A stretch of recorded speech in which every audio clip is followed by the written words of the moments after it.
Hello everyone, welcome back to the channel. I am Kris. This is Kings and Generals. I don't know if you know this, but it's Kings and Generals. This is Origins of Islam, Mecca or Petra. This is another one of their, I almost said series, but they had here you go. Our historian's wrong about the origins of Islam. I did that last month. I knew there was a part 2. Maybe there's a part 3. I have no idea. We're going to get into this together. Click on that thumbs up, subscribe to the channel if you can. You can donate to the channel through the thanks button. I just hiccuped.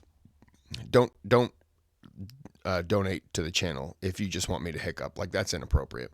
But you can, if you would like to have me do a video, you donate, request a video, and I do it, and I have your name sponsoring that video if you've seen that before. That's my way of saying thank you. But don't donate to just have me hiccup. Like, that's inappropriate. Okay, let's get into it.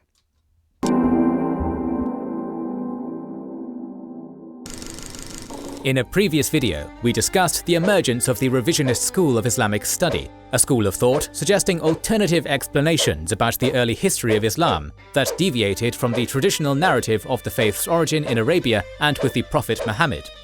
In that video, we explored revisionist theories about how Islam emerged in places other than Arabia and generations after the time when Muhammad was said to have lived. In this video, we're going to explore 2 other revisionist theories. One of these postulates that the holiest city in Islam has not always been Mecca, but was instead Petra, an ancient pre-Islamic Arabian city in modern-day Jordan. The other claim is that the Quran was not codified during the rule of the 3rd Caliph Uthman, as is claimed, but decades, if not centuries later, during Umayyad or even Abbasid rule. I've never heard of Petra, and all the Islamic content that I've been asked to do, I have never once heard. This is the first time I've ever hearing the word Petra. So I'm going to go ahead and shoot that down. But what do I know? I don't know yet. I'm not an expert. As for when it was codified,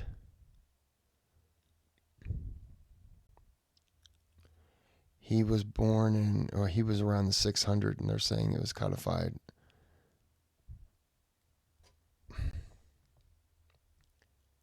I have to, why does it matter? And I understand, I'm asking that because, look, if the Bible wasn't written for like 300 or 400 years or whatever it was after Jesus, why does this, if they're saying that the Quran wasn't written for 100 or 200 years after Muhammad, why is that bad? But the Bible was done after. And maybe I'm not understanding what they're saying, but that's how I'm taking it. So let's get into it. Well, let's continue. How about that? Join us today as we discuss these 2 theories together, weighing the evidence both for and against them, as we examine the early history of the world's 2nd largest religion under a critical lens. First though, here's another method of seeing things from another VPN, in particular reasons. Teleporter credits the same automatically. It's an all-in-one NordVPN for facing the Try it out today with 4 months of extra coverage added for free to a 2-year plan when you sign up at nordvpn.com/kingsandgenerals. They offer a /kingsandgenerals.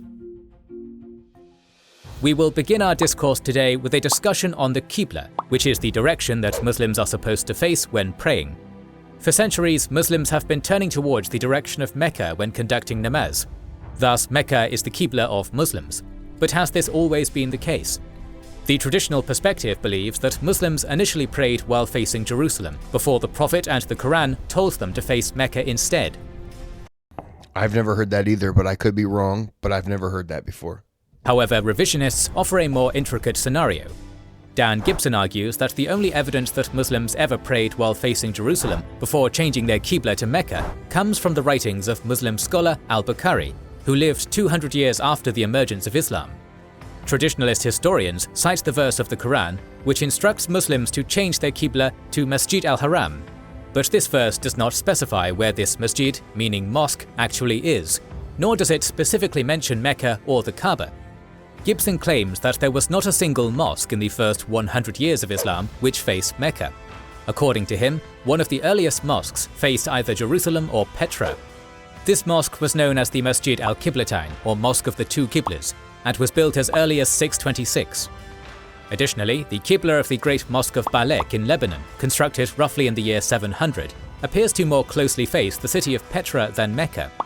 Gibson insists that there was not a single mosque constructed up until the year 727 that faced Mecca.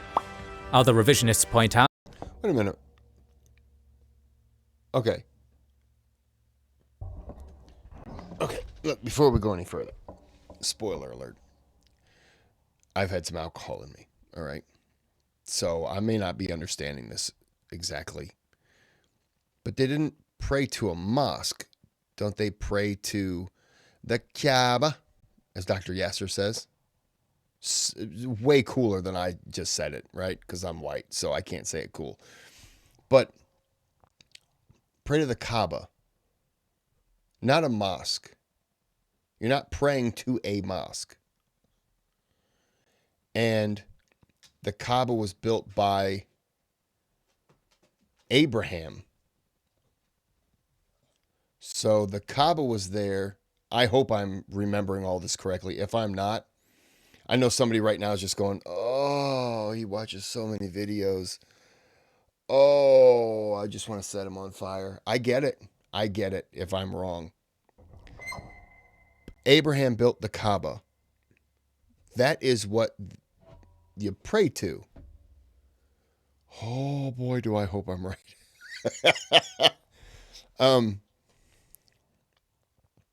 Which was around before Muhammad.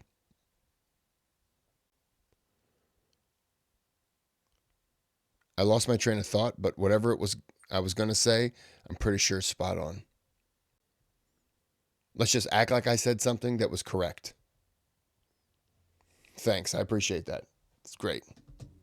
that some hadiths refer to Mecca as a place with a favourable climate and bountiful provision of fruits and cattle. They argue that Petra's climate is more in line with the description of the foundational city of Islam, as Mecca is not really known for a climate favourable for cultivation and does not have much vegetation. Some revisionist authors go even further, arguing that Mecca did not exist at the time or was a minor and unimportant place in Arabia. Petra, on the other hand, was already an ancient and wealthy city by the 7th century AD.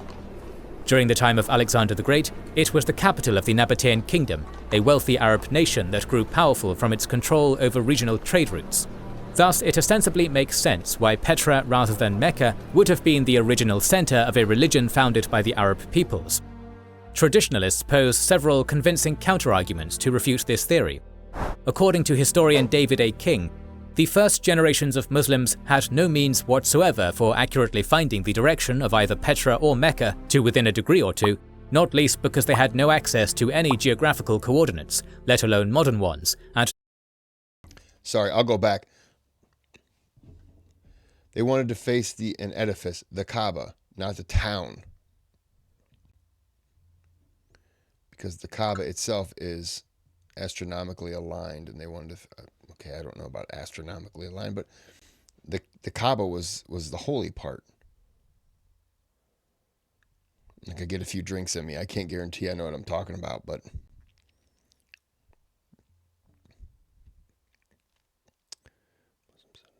sorry, I just realized I'm reading this. You have no idea. You're listening. You're just like, why is he being quiet? Sorry, I was reading this. Earliest Muslims could have never aligned mosques accurately towards the modern direction of Petra. Okay, I'm not going to go with the astronomical alignment. Like, I think that's weird. If it is, okay. But I don't think that's why they aligned the Kaaba. Like, okay. Now it just gets weird. Because if you're aligning it astronomically, then you're aligning it like with stars and all that stuff. Then why not just... Then you're just praying to stars. I know you're not. Again, I've been drinking. I apologize. No mathematics whatsoever. Indeed, it would be difficult for builders in Hejaz to identify a small angle difference between Jerusalem and Petra.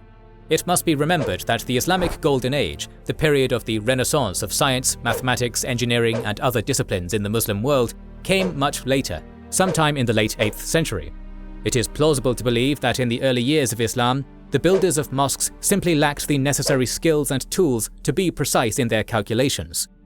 While this counterargument is technically speculation as well, there are several other legitimate counterarguments to the Petra theory. Let's look at the claim of revisionists about inconsistencies in the climate of Mecca with its description in hadiths. First of all, many hadiths glorify different important aspects of Islam, including Mecca, Muhammad, and some of the caliphs. However, not all hadiths should be taken at face value. Furthermore, traditionalists argue that when Mecca is referred to as an agrarian paradise, this may be a reference to a general Mecca region, particularly the place called Taif, which is 87 kilometers away from the city of Mecca and famous for its grapes, figs, and pomegranates. There is also a Quranic verse saying, "Our Lord, I have settled some of my descendants in an uncultivated valley near your sacred house, our Lord, that they may establish prayer. So make hearts among the people inclined toward them, and provide for them from the fruits, that they might be grateful."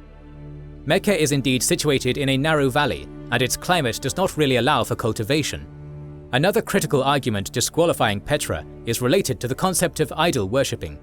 There are many stories of Muhammad prohibiting idolatry, fighting Arab idol worshippers, and destroying statues and symbols of gods worshipped by different pre-Islamic Arab tribes. During the emergence of Islam, Petra was ruled by the Byzantine Empire, a Christian regime, which, much like the Muslims, would also have prohibited pagan idol worshipping. Therefore, Petra does not make sense as the city of the foundation of Islam. Let us next address the theory that Mecca was either insignificant or did not exist at all in the time of Islam's founding. Indeed, one may claim that there is no reference to Mecca in pre-Islamic sources, or that the ones claimed by traditionalist historians are not convincing. Let's look at the latter references and discuss if they are related to Mecca. The first source is the Bibliotheca Historica, written by the Greek historian Diodorus Siculus in the 1st century BCE. It mentions a temple which is very holy and exceedingly revered by all Arabians. Some claim that this is a reference to the Kaaba, but the problem is that the region Diodorus describes this place being in resembles northwest Arabia, not the Hejaz. Diodorus describes this place being in resembles northwest Arabia, not the Hejaz.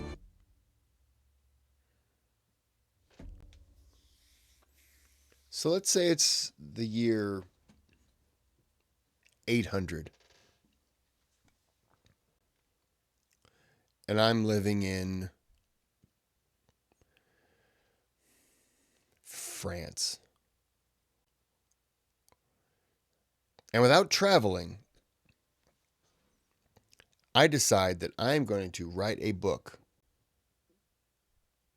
Let's call it a, was it a that word, historica. I'm going to write a book about the history of Albania, knowing nothing about it and never traveling there. Do you think that that should be taken as fact?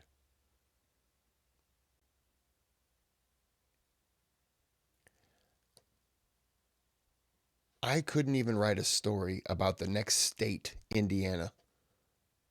And anyone who would read that would be dumber for having read it.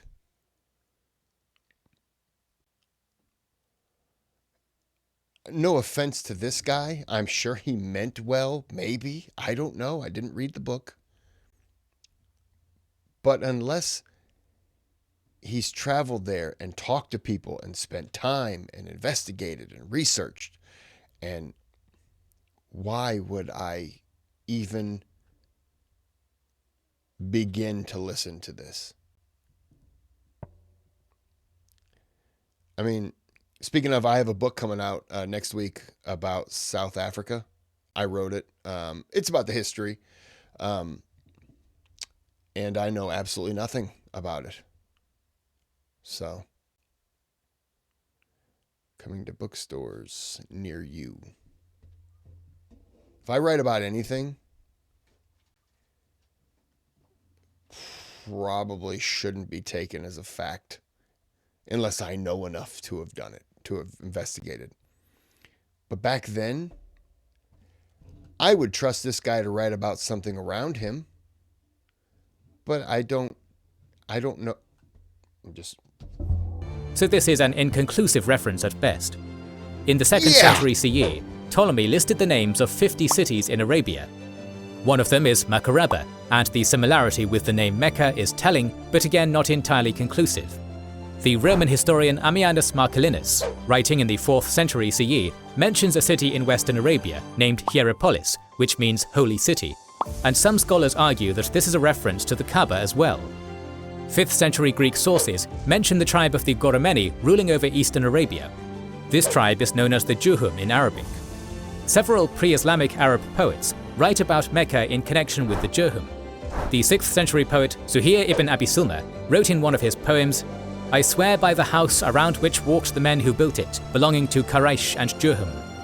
Thus it can be confirmed that Greek sources mention the Juhum tribe in eastern Arabia, while pre-Islamic Arab poets write about a sacred house that belonged to this tribe. At least this guy says the Quraysh. I mean, at least he got something about this, right? I'm not saying that he's wrong, but I believe that this guy's probably a little better on. I mean, look at the name. I can't pronounce the name because I would butcher it. But at least this guy probably knows what he's talking about. And I'm just going by the name. One may say that a poem is a dubious historical source at best. Still, when you connect the dots, it is easy to see an apparent reference to Mecca and the Kaaba existing in the historical record prior to the emergence of Islam. There is more evidence pointing to Mecca as the place of emergence of Islam. Even though the Saudi government prohibits archaeological excavations, many rock inscriptions near Mecca point to the connection between Islam and this city. 2 inscriptions are particularly interesting to us. One of them is near Taif, dated to 697–8 CE, a few decades after the death of Muhammad. It mentions the reconstruction of the Masjid al-Haram in Mecca and the testimony of recognition of a single God and Muhammad as his messenger. Another one is found near Mecca and is dated to 703–704 CE. This inscription includes a mixture of the Quranic verses. These are some of the inscriptions from the very early period of Islam. They were found very close to Mecca. The dating and geographical proximity show a connection between Islam and Mecca. Another critical issue of contention between traditionalist and revisionist scholars is related to the codification of the Quran. Traditionalists argue that the Quran we have now was finalized during the reign of the 3rd Rashidun Caliph Uthman, who was a close personal friend of the Prophet Muhammad and reigned between 644 and 656 AD. There is also a school of thought arguing that this occurred during the reign of Abu Bakr, the 1st Rashidun Caliph, who came to power directly after Muhammad's death. The historian John Burton goes even further, proposing that the Quran was codified when Muhammad was still alive. One of the arguments for this lies in Muslim sources, which write that the Prophet's companions complain about missing verses. Burton postulates that if the companions had indeed been discussing the missing verses, it means that the Quran was being compiled or had already been compiled during Muhammad's lifetime. Critics argue that it may simply have been evidence of some of the verses of the Quran being written when Muhammad was alive, but it does not prove that the Quran as we know it was codified in that period. Revisionists, on the other hand, claim that the Quran as we know it was only standardized many decades after Muhammad's death, when the Umayyad Caliph Abd al-Malik was in power. John Wansborough goes even further, stating that the Quran was standardized sometime in the 9th century during the Abbasid Caliphate, 2 centuries after the time of Muhammad. The revisionists argue that there are several points of critique. One of them, Chase Robinson, does not find it believable that Uthman's political power was sufficient to evolve the Quran from individual lines scribbled on camel shoulder blades and rocks to complete, single, fixed, and authoritative text on papyrus or vellum. In comparison, Abd al-Malik became the caliph during a time when all the necessary instruments of coercion were in place, and he had sufficient power and motivation to impose the standardized version of the Quran on the Ummah. According to Robinson's theory, before that, the Quran's text remained fluid and non-standardized. Other revisionists argue that the process of standardization started during the lifetime of Muhammad, but took decades before this work was completed with the final touches, which happened during the reign of Abd al-Malik. However, an analysis of early Quranic manuscripts refutes the theory of late standardization of Islam's holy book. The radiocarbon analysis of the Quranic manuscript kept in the Birmingham University Library indicates a 95% probability of it being written between 568 and 645. The linguist Moraine van Putten asserts that this manuscript most likely came from the Uthmanic period and possesses the overall clear and consistent unity of the Uthmanic text type. He adds that the early Quranic manuscripts point to a single written archetype, which was copied from one mushaf to the other through copying from a written exemplar, with mushaf being a term referring to a written copy of the Quran. Another argument against the revisionist late codification theory is that there are no explicit references to the period after Muhammad's death. It is plausible to argue that had there been an attempt at a fabrication, the rulers of their time would have liked to have their names included in the Holy Book. Another factor to consider here is the text of the Quran itself and some of its verses. There are passages in which Allah basically instructs the Prophet to do better. For instance, the verse about the blind man talks about Muhammad turning away from the blind man and ignoring him. Another verse discusses the story of accusations of adultery against Aisha, Muhammad's wife. Although both of these stories are used to offer guidance to the Ummah, we should not forget that the Prophet Muhammad is a revered figure in Islam. It is not implausible to think that the late-era codifiers of the Quran could have contemplated omitting such verses in order to avoid any controversial stories about the Prophet. Generally speaking, revisionist historians pose some interesting questions about the historicity of the traditional narratives regarding the emergence of Islam. However, they often rely on a scattered and incomplete corpus of evidence to make their points. They have been Sorry, dog knocked over a light. Go back. Okay, so I was going to say. Hey, stop. I was going to say, and I lost my train of thought.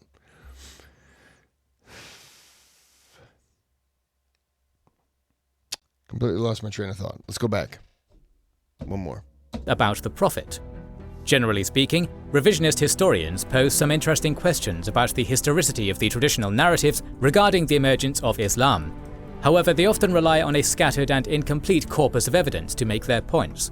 They have been accused of proposing radical theories based on insufficient evidence, while ignoring other evidence refuting their theories. For this reason, many revisionist theories have been accused of propagating conspiracy theories with ulterior motives. We do not intend to project our own views and conclusions regarding this contentious matter on our viewers. Thus, we have presented both sides of the debate as impartially as possible. You be the judge. More videos on the historicity of world religion. I think that there's just an attempt now to dismantle the religion because of, the historian. What's the word I'm trying to think of? Revisionist history. There's an attempt to, it's right there, revisionist claims. There's an attempt to just change things. And I think that some of the people who are trying to change it should just be honest with the motive as to why they're trying to change it or why they're trying to denigrate it. If this religion had Muhammad, stop. If this religion had Muhammad claiming to be a son of God, I think that and I'm saying flip Christianity and Islam. I think that people would be attacking it because, so what you're trying to say, that God came down and was killed? Oh yeah, sure he was. I think a lot of the negativity that comes on Islam is because, and I grew up with this, it is a desert sand religion. It is, and I heard it when I was a child. It's the sand guys. It's their religion. What the hell does that mean? All religion started primarily in like the same area. So I'm phasing. I'm on Mars. I'm back on Earth. All the religions started in the same area. And this just kind of infuriates me. Because I don't think it's just not fair. But at the same time, all religion does get attacked. So I have to view it from that lens. all religion gets attacked, and they're probably gonna show revisionist history type things from Christianity and Judaism. It just feels like because Muhammad couldn't read or write, well, then clearly he this wasn't his religion. Well, it's not his religion. As I've started to get involved, and I've said to people, well, it's not his religion. It's not. All he did was try to tell people, hey, look, this is what we should be doing. He never claimed anything other than he was a prophet. And I mean, he didn't walk around saying, hey, how you doing? I'm Prophet Muhammad. How you doing, bud? Like, he didn't walk around and say that. Other people looked at him as a prophet. And don't get me wrong, he was. But he didn't walk around like that. So I just think that if you were to change certain things, the religion would if, like I said, if Muhammad had claimed he was the son of God, people would say, oh no, he can't be the son of God. Change that to Jesus being unable to read, write, and was a prophet who had Gabriel come down and teach him stuff. People would be like, oh well, that's probably more realistic than this. So it just, I don't know. I'm getting riled up and I'm hungry. So I'm going to end this here. I hope you enjoyed. I think, it seems to me like so many people just try to break things down for whatever reason. It's what we do as people. We just try to break things down, and it just gets so annoying. We don't try to build. We just break. All right. My dogs are ready to go out, so I got to go. All right. Until next time, have a good day. Have a good night.